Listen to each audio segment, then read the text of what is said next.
Welcome back to my channel. ഞാൻ ഫസ്ന സുബർ. അപ്പോൾ ഇന്ന് ഞാനൊരു ശ്രീലങ്കൻ സ്വീറ്റ് ആയിട്ടുള്ള വട്ടലപ്പത്തിൻ്റെ റെസിപ്പി ആയിട്ടാണ് കേട്ടോ വന്നിട്ടുള്ളത്. വായിലിട്ട് അലിഞ്ഞു പോകുന്ന ഈ ഒരു വട്ടലപ്പം ഉണ്ടാക്കാനും നമുക്ക് വളരെ എളുപ്പമാണ് കേട്ടോ. വീട്ടിലുള്ള കുറഞ്ഞ ചേരുവകൾ കൊണ്ടാണ് ഈ ഒരു സ്വീറ്റ് ഉണ്ടാക്കിയെടുക്കുന്നത്. ഇതിൽ നമ്മൾ ഷുഗറൊന്നും ചേർക്കാത്തത് കൊണ്ട് തന്നെ ഒരു ഹെൽത്തി ആയിട്ടുള്ള ഒരു സ്വീറ്റ് ഐറ്റം കൂടിയാണ് കേട്ടോ ഇത്. ഈ ഒരു വട്ടലപ്പം ഉണ്ടാക്കാൻ വേണ്ടിയിട്ട് തേങ്ങാപ്പാലും ശർക്കരയും കോഴിമുട്ടയും മാത്രമാണ് കേട്ടോ ചേർക്കുന്നത്. ഈ ഒരു വട്ടലപ്പം നമ്മൾ ഫ്രിഡ്ജിൽ വെച്ച് തണുപ്പിച്ച് കഴിക്കുമ്പോൾ ഒരു പുഡിങ്ങായിട്ടും നമുക്ക് ഉപയോഗിക്കാൻ വേണ്ടി പറ്റും കേട്ടോ.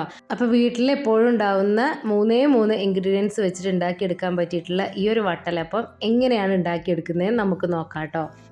അപ്പോൾ ഇത് ഉണ്ടാക്കാനായിട്ട് ഞാനിവിടെ ഒരു ബൗൾ എടുത്തിട്ടുണ്ട്. അതിലേക്ക് ആദ്യം തന്നെ 1.5 കപ്പ് തേങ്ങാപ്പാലാണ് കേട്ടോ ഒഴിച്ചു കൊടുക്കുന്നത്. അപ്പം തേങ്ങാപ്പാൽ എടുക്കാൻ മടിയുള്ളവരാണെങ്കിൽ കോക്കനട്ട് മിൽക്ക് പൗഡർ വാങ്ങാൻ കിട്ടും. അത് കുറച്ച് ചൂടുവെള്ളത്തിൽ കലക്കി എടുത്താൽ മതി കേട്ടോ. അപ്പോൾ തേങ്ങാപ്പാൽ എടുക്കുമ്പം ശ്രദ്ധിക്കുക, ഒരുപാട് വെള്ളം ഒഴിച്ചിട്ട് തേങ്ങാപ്പാൽ എടുക്കരുത് കേട്ടോ. കുറച്ച് വെള്ളം ഒഴിച്ചിട്ട് അടിച്ചെടുക്കുക. ഇനിയിപ്പം എല്ലാം കൂടി ഒന്ന് ഈ ഒരു ബൗളിൽ തന്നെയാണ് കേട്ടോ മിക്സ് ചെയ്തെടുക്കുന്നത്. അപ്പോൾ ഈ ഒരു തേങ്ങാപ്പാലിലേക്ക് 6 കോഴിമുട്ടയും കൂടി എടുത്തിട്ടുണ്ട്. പിന്നെ നമുക്കിതിലേക്ക് മെയിനായിട്ട് വേണ്ടത് ശർക്കരയാണ് കേട്ടോ. അപ്പോൾ കരിപ്പെട്ടിയാണ് ചേർക്കേണ്ടത്. ഇനി ശർക്കരയാണെങ്കിൽ ശർക്കര ചേർക്കുക. ഞാനിവിടെ വെല്ലമാണ് കേട്ടോ ചേർത്ത് കൊടുക്കുന്നത്.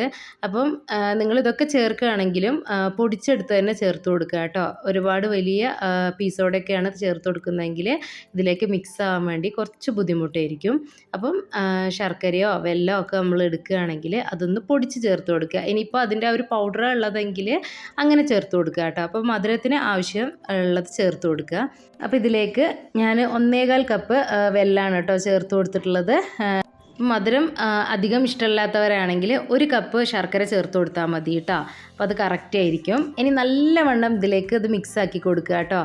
അതിനുശേഷം 1 നുള്ളു ഉപ്പ് പൊടിയും കൂടി ഇതിലേക്ക് ചേർത്ത് കൊടുക്കുന്നുണ്ട്.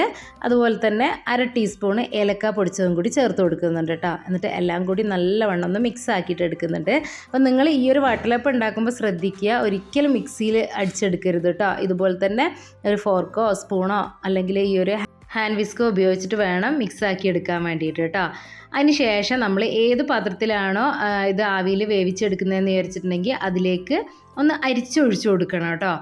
നമ്മൾ ഈ ഒരു വട്ടലപ്പം ഉണ്ടാക്കുന്ന സമയത്ത് ശർക്കരയോ അല്ലെങ്കിൽ വെല്ലമൊക്കെ നേരിട്ട് അതിലേക്ക് ചേർത്ത് കൊടുക്കുകയല്ലേ ചെയ്യുന്നത്. അപ്പോൾ അതിൽ പൊടികളോ ഒക്കെ ഉണ്ടാവും. അപ്പോൾ അതൊന്ന് പോയി കിട്ടാൻ വേണ്ടിയിട്ടാണ് ഞാൻ ഇതുപോലെ ഒന്ന് അരിച്ചൊഴിച്ച് കൊടുക്കുന്നത് കേട്ടോ. അപ്പോൾ നിങ്ങളും ഇതുപോലെ തന്നെ അരിച്ചൊഴിച്ച് കൊടുക്കുക. അതിന് ശേഷം ഒരു പാത്രത്തിൽ കുറച്ച് വെള്ളം ഒന്ന് തിളപ്പിക്കാൻ വേണ്ടി വെച്ചിട്ടുണ്ട്. അതിലേക്ക് ഇതുപോലെ ഒരു റിങ്ങും കൂടി വെച്ച് കൊടുത്തിട്ടുണ്ട് കേട്ടോ. ഇനി അതിൻ്റെ മുകളിലേക്ക് ആ ഒരു പാത്രം ഇറക്കി വെച്ച് കൊടുക്കുന്നുണ്ട്. ഇനി ഇതിൻ്റെ മുകളിലായിട്ട് ഞാനൊരു അടപ്പും കൂടി വെച്ച് കൊടുക്കുന്നുണ്ട് കേട്ടോ. അപ്പോൾ നിങ്ങളുടെ അലൂമിനിയം ഫോയിൽ പേപ്പർ ഉണ്ടെങ്കിൽ അതുകൊണ്ടൊന്ന് കവർ ചെയ്ത് കൊടുത്താൽ മതി. ആവി തട്ടിയിട്ടുള്ള ഒരു വെള്ളം അതിലേക്ക് വീഴാതിരിക്കാൻ വേണ്ടിയിട്ടാണ് കേട്ടോ. ഇനി ഇത് അടച്ചു വെച്ചതിന് ശേഷം ഏകദേശം ഒരു 20-25 മിനിറ്റ് ഒക്കെ ആകുമ്പോഴത്തേക്കും അത് വെന്ത് കിട്ടും കേട്ടോ. അപ്പം നിങ്ങൾ നോക്കുക, ഒരു ടൂത്ത് പിക്കൊക്കെ വെച്ച് ഒന്ന് നോക്കി നോക്കുക കേട്ടോ. ഇപ്പം ഏകദേശം ഒരു 25 മിനിറ്റ് ആയിട്ടുണ്ട്. ഞാനൊന്ന് തുറന്ന് നോക്കുകയാണ് കേട്ടോ. അപ്പോൾ ഇതാ നല്ല പെർഫെക്റ്റ് ആയിട്ട് തന്നെ ആയിട്ടുണ്ട് കേട്ടോ. അപ്പം ഇത് വെന്തോ എന്നുള്ളത് നോക്കുകയാണ് കേട്ടോ. ഒരു ടൂത്ത് പിക്ക് വെച്ചിട്ട് നോക്കിയതാണ്. അപ്പം ഈ ഒരു വട്ടലപ്പം റെഡി ആയിട്ടുണ്ട് കേട്ടോ. ഇനിയിപ്പോൾ ഈ ഒരു പാത്രത്തിൽ നിന്ന് പുറത്തേക്ക് എടുത്ത് വെക്കുകയാണ് ചെയ്യുന്നത്. അപ്പോൾ നിങ്ങൾ കണ്ടില്ലേ, ഉണ്ടാക്കിയെടുക്കാനും വളരെ എളുപ്പമാണ്. ആ ഒരു തേങ്ങാപ്പാൽ എടുക്കുന്ന ആ ഒരു ടൈം മാത്രമേ ഉള്ളൂ കേട്ടോ. ബാക്കിയെല്ലാം എളുപ്പമല്ല. എല്ലാം കൂടി ഒന്ന് മിക്സ് ആക്കി എടുത്തതിന് ശേഷം ഇതുപോലെ ഒന്ന് ആവിയിലൊന്ന് വേവിച്ചെടുത്താൽ മതി കേട്ടോ. അപ്പോൾ ഞാനിത് വേവിച്ചെടുത്തതിന് ശേഷം കുറച്ച് നേരം ഒന്ന് ഫ്രിഡ്ജിൽ വെച്ച് കൊടുത്തിട്ടുണ്ടായിരുന്നു കേട്ടോ, ഒന്ന് തണുപ്പിച്ചെടുക്കാൻ വേണ്ടിയിട്ട്. നിങ്ങൾക്ക് ഇതുപോലെ തന്നെ ഉപയോഗിക്കണം എന്നുണ്ടെങ്കിൽ അങ്ങനെയും ചെയ്യാം. ഞാനിത് കുറച്ച് നേരം ഫ്രിഡ്ജിലേക്ക് വെച്ച് കൊടുത്തതിന് ശേഷമാണ് കേട്ടോ എടുത്തിട്ടുള്ളത്. അപ്പോൾ ഈ ഒരു വട്ടലപ്പം ഒരുപാട് നേരം ഫ്രിഡ്ജിൽ വെച്ച് കൊടുക്കേണ്ട ആവശ്യമൊന്നുമില്ല കേട്ടോ. ഏകദേശം ഒരു 1-2 മണിക്കൂർ നേരം ഒന്ന് വെച്ച് തണുപ്പിച്ചെടുത്താൽ മതി കേട്ടോ.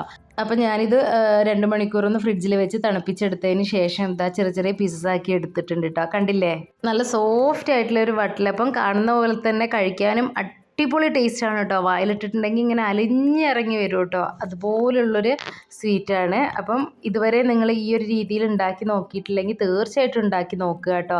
എല്ലാവർക്കും നമുക്ക് ഹെൽത്തി ആയിട്ട് ഉണ്ടാക്കി കൊടുക്കാൻ പറ്റിയിട്ടുള്ള ഒരു സ്വീറ്റ് റെസിപ്പി കൂടിയല്ലേ. നിങ്ങൾ കണ്ടില്ലേ, ശർക്കരയും കോഴിമുട്ടയും തേങ്ങാപ്പാലും അങ്ങനെയുള്ള ഐറ്റംസ് മാത്രമല്ലേ നമ്മളിതിൽ ചേർക്കുന്നുള്ളൂ. അപ്പം നിങ്ങൾ ഈ ഒരു വട്ടലപ്പം ഇതുവരെ ട്രൈ ചെയ്തിട്ടില്ലെങ്കിൽ ഇന്ന് തന്നെ ട്രൈ ചെയ്തോളൂ കേട്ടോ. വീട്ടിലുള്ള കുറഞ്ഞ ഇൻഗ്രീഡിയൻസ് വെച്ചിട്ടല്ലേ നമ്മളിത് ഉണ്ടാക്കിയെടുക്കുന്നത്. അപ്പോൾ ഈ ഒരു സിമ്പിളായിട്ടുള്ള ഈ ഒരു റെസിപ്പി നിങ്ങൾക്ക് ഇഷ്ടപ്പെട്ടിട്ടുണ്ടാവുമെന്ന് വിചാരിക്കുന്നു. ഇഷ്ടപ്പെട്ടിട്ടുണ്ടെങ്കിൽ എല്ലാവരും ഒന്ന് ലൈക്ക് ചെയ്യുക, ഷെയർ ചെയ്യുക, കമൻറ്റ് ചെയ്യുക. എൻ്റെ ചാനൽ ഇതുവരെ സബ്സ്ക്രൈബ് ചെയ്തിട്ടില്ലെങ്കിൽ ഒന്ന് സബ്സ്ക്രൈബ് ചെയ്ത് സപ്പോർട്ടും കൂടി ചെയ്യണേ. അപ്പോൾ അടുത്തൊരു വീഡിയോ ആയിട്ട് വരുന്നവരെ ബൈ.